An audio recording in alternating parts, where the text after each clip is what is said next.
Channel, AS. Anecdote from the channeler: sometimes I'm anxious about something, even though it's likely that in 5 years' time I won't even remember whether I failed or succeeded at that thing.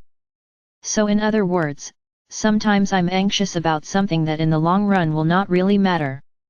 In such a case, if I ask a Pleiadian friend if I'll succeed, she will often say, "My dear, you are safe whether you succeed or not."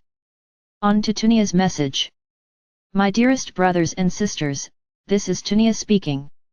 I love you so very much. The situation on Earth is a bit hard for me to wrap my head around, and pretty horrifying.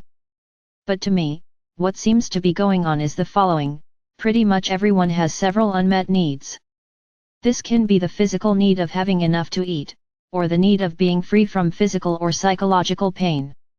Or it can be the need to feel safe and financially secure, or the need to feel connected and heard and seen and understood, or the need of being surrounded by a like-minded and safe community. Or it can be the need to feel that your lives matter and your pain is worth it, or the need to feel that you are a good person and that you are making a difference and contributing enough, etc. Even people who think they don't have unmet needs, probably have the unmet need of being fully seen and understood on a very deep level. Or they have the unmet need of having a subconscious free of fear and of old pain. Or they have the unmet need of having high conscious, emotionally safe, spiritually advanced people around them. Or they have the unmet need of having an emotionally safe, deeply satisfying relationship with an amazing partner. As we sometimes remark to the channeler, if you can't teleport yet, you're not fully empty yet. And while that's more of a quip than a reliable criterion of judging someone's level of consciousness, there is some truth to it. A person who is actually clear and empty and has their needs met would radiate love and have several so-called supernatural abilities. Such a person would automatically appear to be a spiritual master in the eyes of the average person, even if that person hadn't consciously practiced spirituality. So, pretty much everyone has unmet needs. And while people can usually cope with 1 or 2 unmet needs, most people have had several deep unmet needs for a long time. To deal with unmet needs, people may start coping. This can be trying to censor everyone with a different viewpoint, or it can be drugs or alcohol or food, or it can just be distractions such as spending very large amounts of time behind a screen. Or it can be a childless woman calling herself a cat mom. People who have unmet needs can engage in short-termism. You even see this in corporate culture at the moment, where investors demand short-term profits rather than long-term profits, and companies prioritize short-term profits over long-term health. Or to meet their needs, people can have the desire to make other people suffer as they have suffered. While that is destructive and while I don't endorse this, there can be an element there of a connection-starved person trying to make other people understand them and emphasize with them. Or to meet their needs, people can let their ego or their spiritual ego take over, because it's quite good at superficially meeting some needs in the short term. Or to meet their needs, people can dive into self-healing, self-help or spirituality. And of course, this is a productive response. If you are receiving this message, it is quite likely that at some point you made the productive choice to go into self-help or spirituality to meet some unmet need of yours, and I would like to congratulate you on your courageous decision. After all, most people deal with their unmet needs in a less productive way. So, great job. Really. I mean it. You have all my respect. Or to meet their needs, some people may start being selfish and manipulative. It's not inherent to people to be selfish or manipulative, but if people feel they can't meet their needs otherwise, they may become selfish and manipulative and engage in underhanded tactics to meet their needs.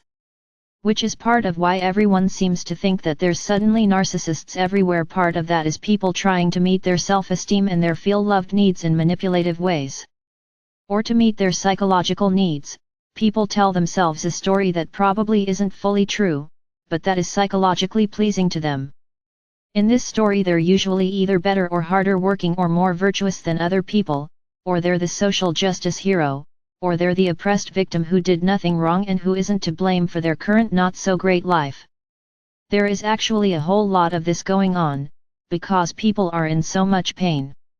The stereotypical right-wing flavor of this is illustrated by the following Trump quote, "My whole life really has been a no and I fought through it. It has not been easy for me, it has not been easy for me. And you know I started off in Brooklyn, my father gave me a small loan of $1 million.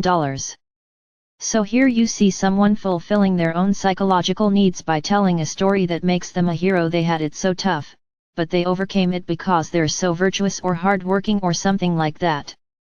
Even though most people don't have the luxury of getting a loan of $1 million. Plus Trump didn't just get a $1 million loan, he also inherited lots of money.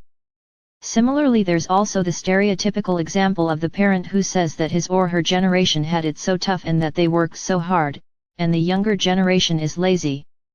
In reality, things are very difficult for the younger generation. Another example is someone who says or implies that they succeeded through hard work and smart choices, and therefore everyone who fails is either lazy or made stupid choices. The attitude here is sometimes, I am reasonably comfortable. If you are not reasonably comfortable, screw you, I got mine. Furthermore, my reasonable level of success proves that I am a good, hard-working person, and your lack of success proves that you are lazy or made bad choices, and in both cases you deserve to suffer.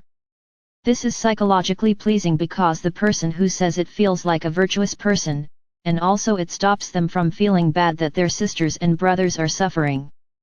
Now, personal responsibility is absolutely very important. At the same time, often such an I got mine, screw you person overlooks advantages that the person may have had over other people. For example, they may simply have been born with a higher IQ than average, which actually is a massive advantage. Now, a smart but not genius type of person might not think of themselves as having the advantage of being born with an above average IQ.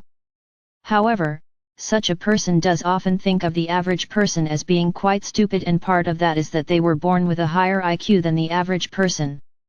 Even if you take a person who is average in all respects, well, this person still had a more advantageous birth and youth than half of all people. That's what being average means.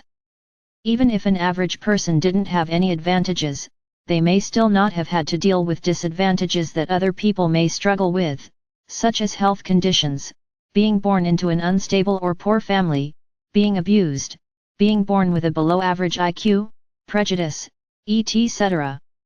So while personal responsibility matters, it's often too simple to say, I succeeded because I'm a good and hard-working person. If other people fail, they're just lazy or made bad choices. Yes, some people are lazy and made bad choices, but not everyone who is struggling was lazy or made bad choices. Some people on the right adopt this screw you, I got mine attitude anyway because it's psychologically pleasing to them. On the other hand, this attitude can make unsuccessful people feel unsafe and unseen. And thereby it increases the political divide and radicalizes the other side a bit. That's an unfortunate result, or what happens when a person doesn't get their needs met and starts coping or trying to get their needs met in other ways. Often, that makes the people around them feel less safe and less seen. There are also left-wing versions of a person telling themselves a narrative so that they can meet their psychological needs. One such version is, I am a woman or I am black, therefore I am oppressed by those evil men or white people. It is their fault that my life is tough.